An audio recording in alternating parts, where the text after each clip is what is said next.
Allô, maman? S'il te plaît, pardonne-moi. Je sais que tu me l'avais interdit, mais j'y suis allée. Avec des amis, on est allé au feu d'artifice sur la marche des Anglais.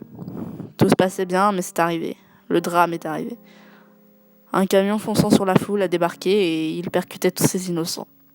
Malheureusement, j'y suis passée. J'ai pas eu le temps de m'écarter, maman. Et il m'a eu. Je ne rentrerai pas ce soir ni jamais. Pardonne-moi.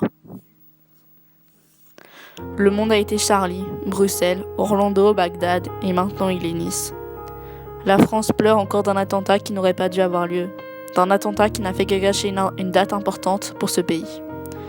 Un autre qui, comme tous les autres, n'a servi qu'à rendre un pays en pleurs et en souffrance comme à chaque fois, qui n'a servi qu'à faire couler le sang. Tout ça à cause d'hommes faisant ça pour une raison qui n'existe pas dans leur religion, pour une débilité qui n'existe même pas. Que c'est stupide, que c'est complètement stupide. Elle est passée où? Elle est passée où la paix? Où est-elle passée? On se le demande tous et on se le demandera encore tant que ça existera. Les guerres, les attentats, tout ça, à quoi sert-il? À rien. Rien, bon sang, juste à faire souffrir le monde. À l'heure d'aujourd'hui, on meurt pour des dessins, on meurt pour une tasse de café et un simple concert de rock. On meurt parce qu'on est homosexuel. On meurt pour des actions de la vie et de tous les jours. Et maintenant, on meurt pour un feu d'artifice en l'honneur de la fête nationale de notre pays. Bon sang. En conclusion, on meurt car on existe. Attendez. Là, il faut arrêter. Stop, on arrête tout. On meurt car on existe. Des innocents qui n'avaient rien demandé à personne, qui vivaient leur vie comme tous les jours, comme vous et moi. Eux ont dû mourir car ils existaient. C'est la pire débilité qui puisse exister. Beaucoup vont trouver mon avis sur cette situation trop violent au niveau des mots, mais chacun sa manière de l'exprimer. Pour moi, la société n'est remplie que d'égoïstes. C'est vrai, c'est dans la nature de l'homme de l'être égoïste, d'être un monstre.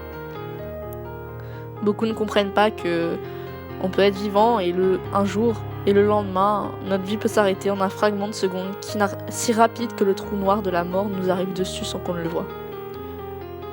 Pourquoi faire ça? Sincèrement, pourquoi? Pourquoi faire vivre notre monde dans tant de souffrances et de larmes? Pourquoi enlever la vie à tant d'innocents? On se le demandera encore et encore plus tard dans les sociétés nouvelles. Un sentiment me vient. J'ai peur. Peur que ceci se reproduise. Peur de revoir des familles effondrées. Peur de revoir un pays en deuil. Peur que cela arrive à ceux qui me sont chers. Peur de ces situations sans raison. Maintenant, on doit vivre en espérant de ne pas être au mauvais endroit au mauvais moment. Je suis Paris, Charlie, Bruxelles, Orlando, Bagdad. Mais désormais, je suis fatiguée de tout ça. Fatiguée de tout ce qui se passe dans ce monde devenu apocalypse. Aussi, je suis le monde en deuil, le monde en pleurs, le monde qui s'effondre devant nos yeux abattus. Ce 14 juillet 2016, les personnes étant venues regarder un ciel rempli de couleurs sont reparties en le rejoignant, lorsqu'il est devenu noir en quelques minutes. Nous vivons dans un monde de brutes, dans un monde sans cœur, dans un monde d'égoïstes. Les sociétés nouvelles vivront dans la peur et dans la terreur si rien ne s'arrange. Je suis une adolescente qui vit dans cette société qui s'effondre. Toutes mes condoléances à toutes ces familles qui ont perdu leurs êtres chers.